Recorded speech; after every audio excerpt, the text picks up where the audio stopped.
you're able to see the board, and today I'll be doing the figures of speech from the poem Autumn. See, I have written it on the board, Autumn. The author is John Clare.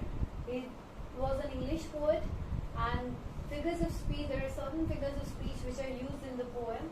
Number one is personification. So, what is personification? And I think I have already mentioned before what figures of speech is. And figures of speech, it can also be called poetic device, which are used why to add more color to the topic, to the text, or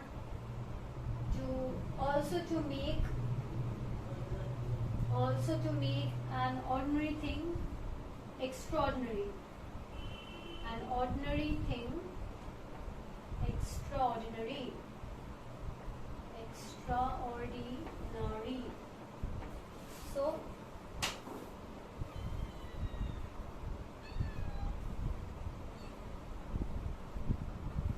this is the definition of the figures of speech or poetic device. So the figures of speech that is used in the poem is personification. So now what is personification? Personification is when human action is given to a non-living or inanimate objects. So human action as in human attributes, as if a non-living thing is behaving like a human being. For example, in this poem, let us go to the second stanza. I love to see the shaking twig dance till the shut of eve.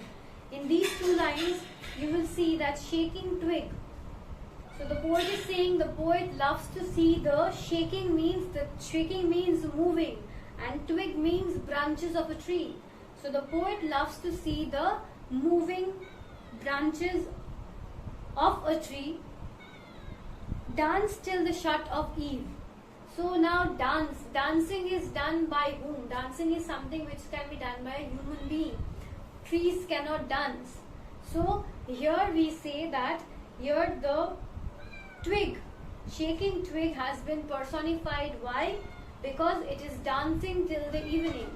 So the branches are personified over here as if the branches are dancing till the evening. So this dancing attribute, it's a human behavior which has been given to the tree. So the definition of personification, I'll write it down on the board.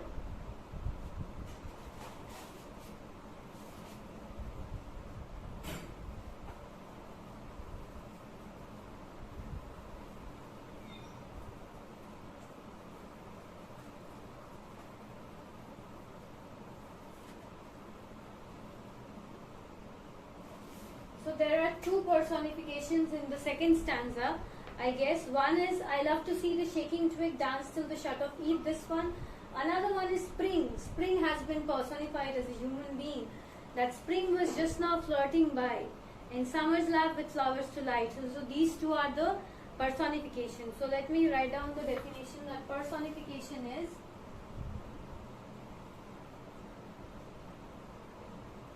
when human attributes are given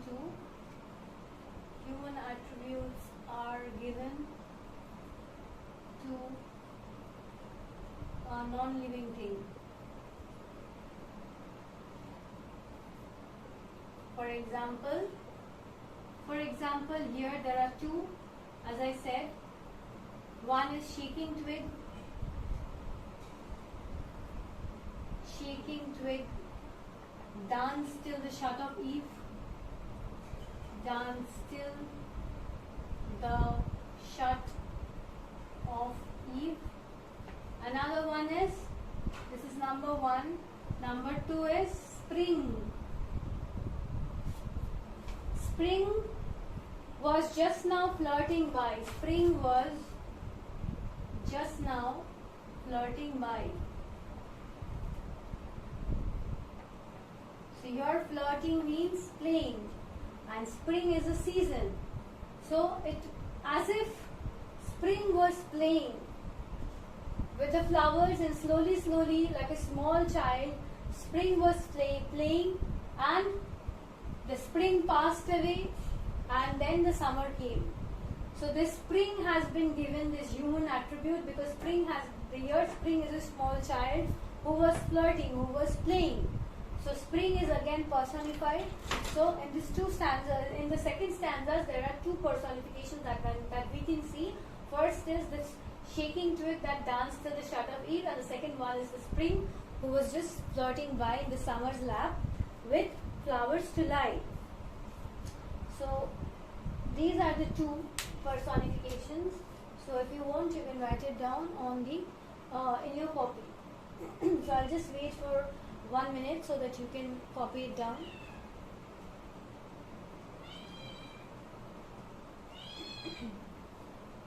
Okay, so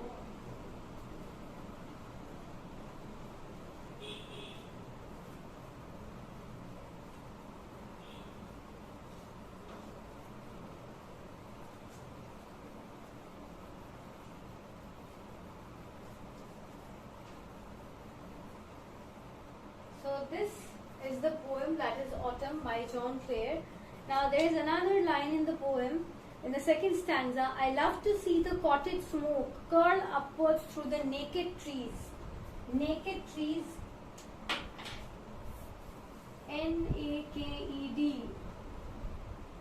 So again we can say number 3, naked trees is again, trees has been personified as human being, because the word that has been used by the poet, that is naked.